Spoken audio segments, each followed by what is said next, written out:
কারণে তোমরা জাহান্নামে যাবা। এক হচ্ছে আপনাদের জাহান্নামে যাবার প্রথম কারণ হচ্ছে আপনারা বেশি বেশি লানত দেন, অন্য নারীদেরকে অভিসম্পাত করেন, কার্ডস করেন, এটা করবেন না।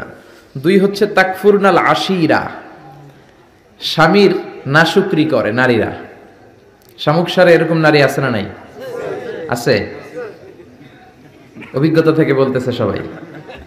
তো নারীরা নাশুকরি করবেন না, শুকর গুজার হবেন। শুকর গুজার হলে ফ্যামিলিটারে শান্তিপূর্ণ বানায় দিবে কে?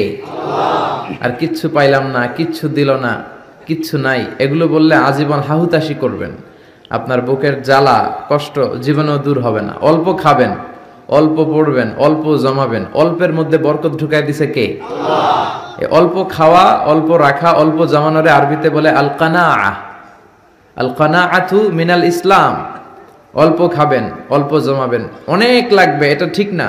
যাদের অনেক আছে তাদের সুখ কম, শান্তি কম, তাদের ঘরে ঘরে অশান্তি। জোরে বলেন ঠিক কিনা? এজন্য আল্লাহ আমাদেরকে অল্পে তুষ্ট থাকার তৌফিক দান করুক, আমরা পড়ি আমিন। তো বিশ্বনবীও কালে